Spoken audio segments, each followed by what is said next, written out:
লাজ নোহোৱা মিয়াসকলেহে বিজেপিক ভোট দিয়ে। বিজেপিৰ পিছে পিছে ঘূৰি ফুৰে।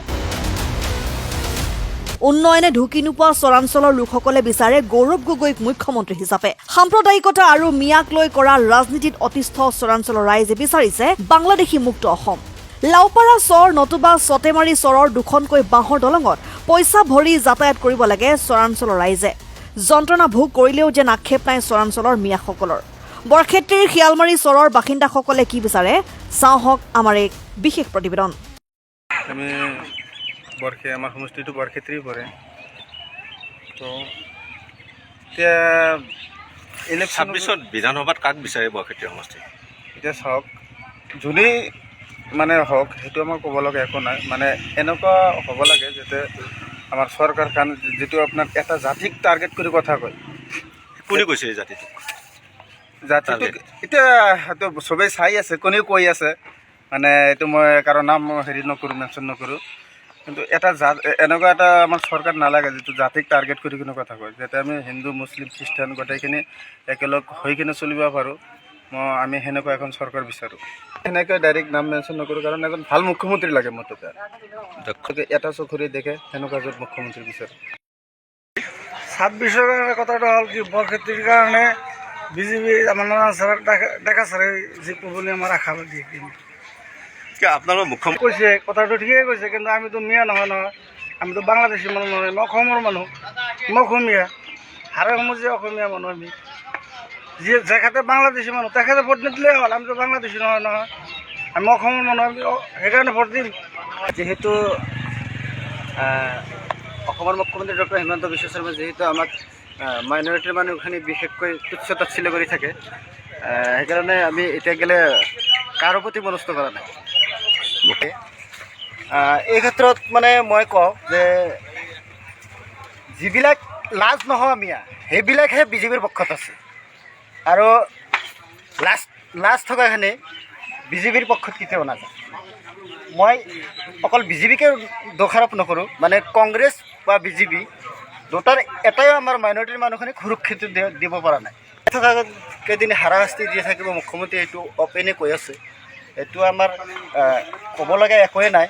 মানে যিহেতু মুখ্যমন্ত্ৰী ডক্টৰ হিমন্ত বিশ্ব শৰ্মাৰ হাতত যিমান পাৱাৰ আছে, পাৱাৰখিনি থকা গ'লে মানে কৈয়ে থাকিব, মিয়াক যিমান পাৰে তুচ্ছ তাচ্ছিল্য কৰিয়ে থাকিব। আমাক যেনেকৈ হাৰাশাস্তি কৰি আছে আমাৰ হিমন্ত ছাৰে, আমাৰ মানে ক'বলৈ জেগাই নাই। আমাৰ চাওক, আমাৰ মাইনৰিটিৰ মানুহ যেতিয়া আছোঁ আমি, আমাক জনাম হাৰাশাস্তি কৰিছে। আমাৰতো এতিয়া আমাৰ এনেকুৱা অৱস্থা হৈছে, আমি তেওঁক ৰজা বনাই ৰখাতকৈ আমি নৰখাটোৱে বেছি ভাল আছিল। বিশ্বাস কৰিছিলোঁ তেওঁক, কিন্তু এতিয়া আমাক ধৰক যেনেকৈ হাৰাশাস্তি কৰিছে, তেওঁ কৈ আছে যে আমাৰ মিয়া মুছলিম মানুহৰ ভোট নালাগে। তথাপি আমি লাজ নোহোৱাকৈ এতিয়া মানে তেওঁৰ লগত পিছে পিছে ঘূৰি আছোঁ বাৰু। আমি তেওঁ মানে আমাৰ বহুত মানুহৰ ভোটবিলাক কাটি দিলা, বিভোটাৰ বনাইলা। তাৰপিছতো আমি তেওঁক মানে ছাপোৰ্টাৰ কৰি আছে। তেওঁ 26ত যদি তেওঁ আমাক ভাল চাই মেলা কৰে বাৰু, আমাক সুৰক্ষা দিয়ে, তেওঁতো তেতিয়া আমি কেতিয়া উঠিব পাৰে আৰু মোটাকে। সি থাকক বাৰু, সি নাথাকক, কোনো আমাৰ কথা নাই। মানে আমাৰ কংগ্ৰেছ হ'লেও কথা নাই বাৰু, আমাৰ বিজেপি হ'লেও কথা নাই। কিন্তু ভাল দলক আমি কিজানি এতিয়া ছাপোৰ্ট বেছিকৈ কৰি আছোঁ। তেওঁক যেতিয়া আমাক সুৰক্ষা দিয়ে, আমাৰ ৰাজ্য দলটো আমি বেছি ভাল পাওঁ। কিবা নিয়ম হেৰি কৰিছোঁ, মই বিজেপিতে ভোটটো দি যেতিয়া দিগন্ত বৰ্মনক বহুত ভোট দি আগবাঢ়ি দিছিলোঁ, তেতিয়া বহুত চৰল চাবাই অহা নাই। এতিয়া গেলি কৈ থাক, সেইটো আমাৰ ক'ব লাগে নাই। দি নেদে চব মানি লৈছে। এবাৰ মোক হিমন্ত বিশ্বে চাইছোঁ। 26ৰ বিধান হাতত দিব, কাক ভোট দিব 26ত?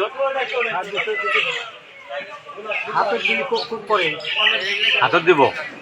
মুখ্যমন্ত্ৰী কাক বিচাৰে? গৌৰৱ গগৈ বিচাৰে না হিমন্ত বিশ্ব শৰ্মাক বিচাৰে?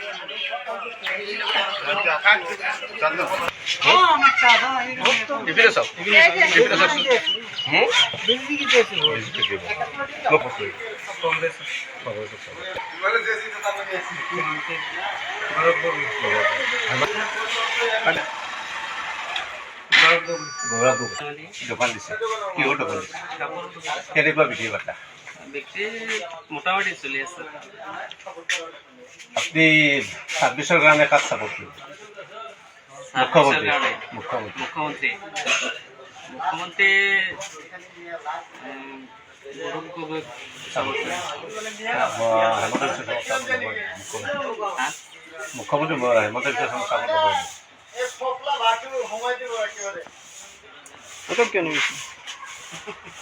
কি সমষ্টি পৰে এতিয়া এইটো বৰক্ষেত্ৰী সমষ্টি পূব বৰক্ষেত্ৰী গাঁও নপাৰা পাম থানা শিয়ালমাৰী জিলা নলবাৰী অসম। বিধানসভাত কাক বিচাৰে দিগন্ত বৰ্মনক বিচাৰে না নাৰায়ণ ডেকাক বিচাৰে বিধানসভাত মই দিগন্ত বৰ্মনক বিচাৰি কিয় আছোঁ। বিচাৰিছে তেওঁক মই মোৰ ভোট হ'বৰ পৰাই মই কংগ্ৰেছতে ভোট দিওঁ আৰু যোৱা বিধানসভাত তেওঁক জিকাইছোঁ। এইবাৰো ইচ্ছা আছে মোৰ তেওঁক জিকাবৰ কাৰণে। মই আমাৰ সৰ্বানন্দ ছাৰক বিচাৰোঁ মুখ্যমন্ত্ৰী বৰক্ষেত্ৰী সমষ্টিৰ বিধানসভা বৰক্ষেত্ৰী আমাৰ নাৰায়ণ ডেকা ছাৰে ভালে আছে। আপোনাৰ ভোট কাটিছিল নে ভোট আমাৰ কাটিছে এইটো তাৰমানে কি আমি এইটো কিবা কংগ্ৰেছ যাবাৰ ফলতে মানে সেইকাৰণে ভোট কটা হৈছে নহ'লে কটা নগলা হয়। এইবাৰ বিজেপি কৰিছে নেকি আপুনি? এইবাৰ বিজেপি কৰিম নাৰায়ণ ডেকা আমি জিকাব লাগিব। এইবাৰ কটা যোৱা নাই নেকি আপোনাৰ নাম? নাই আমাৰ এতিয়া কটা যোৱা নাই। কিমানজনৰ কাটা গৈছে আপোনালোকৰ আমাৰ ঘৰৰ পৰিয়ালৰ বৰ্তমানলৈকে 6টা আছে। ডিলাট বুলি লিখা আছে লিষ্টত নাম আছে ডিলাট বুলি আছে। কোনোবাই ভাবুকি দিছিল নেকি আপোনালোকক ভোট কাটিম বুলি? নাই ভাবুকি একো দিয়া নাই কিন্তু আমি যোৱাবাৰ কংগ্ৰেছ দিগন্তক জিকাইছিলোঁ সেইকাৰণে এইটো কামটো হৈছে। একচুৱেলিতে 4,000 মানে হাৰিছে নাৰায়ণ ডেকা ছাৰে যাৰ কাৰণে মানে এইটো কামটো হৈছে। আচ্ছা সৰ্বানন্দ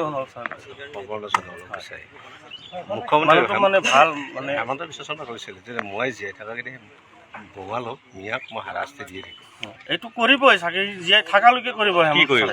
কৰিব মানে কি মিয়া বাংলাদেশী মানে এনেই ধাপ্পা এটা লগাই দিব। কিন্তু আমাৰ চাওক আমাক মানে 1947 চনত ভাৰত স্বাধীন হৈছে তাৰে পূৰ্বৰে আমাৰ নথি পত্ৰ আমাৰ ঘৰত আছে এতিয়ালৈকে আছে। এতিয়া চৰকাৰী হয়তো বিষয়ে ইলেকশ্যন কমিশ্যনে যদি আমাৰ ঘৰত চাৰ্ভে কৰে এতিয়া আমি গোটেইখিনি কাগজ মানে ভাৰত স্বাধীন হোৱাৰ আগৰ মানে কাগজ আমি ঘৰত দিব পাৰিম। সেইখিনি নকৰি কেনে এনেই মিয়া বাংলাদেশী এইবিলাক কৈ কেনে মানে মানুহক হাৰাশাস্তি কৰিব নালাগে। বিতৰণ কৰি দিয়ক বাংলাদেশত এইটো কথা ক'ব লগা নাই। চৰকাৰ হ'লে এইটো বিজেপিৰ যিকোনো বস্তু বিজেপিৰ হাত আছে। আপোনাৰ বৰ্ডাৰত যা বিজেপিৰ হেৰি আছে তাতে কেনেকৈ আহিব বাংলাদেশীবিলাক? যদি ব্যৱস্থা কৰিছে এইটো চৰকাৰে কৰিছে আৰু যদি খেদাব বিচাৰিছে এইটোৱে কৰিছে। কিন্তু একচুৱেলিতে মিয়াৰ হাৰাশাস্তি কৰি আছে। মানে কি আপোনাৰ 4,000 ভোট যে আমাৰ কাটা মানে হাৰিছে যে 77,000 ভোট আমাক বৰক্ষেত্ৰীৰ পৰা 3টা পঞ্চায়তৰ পৰাই মানে কাটিছে। News desk report and 24 Assam।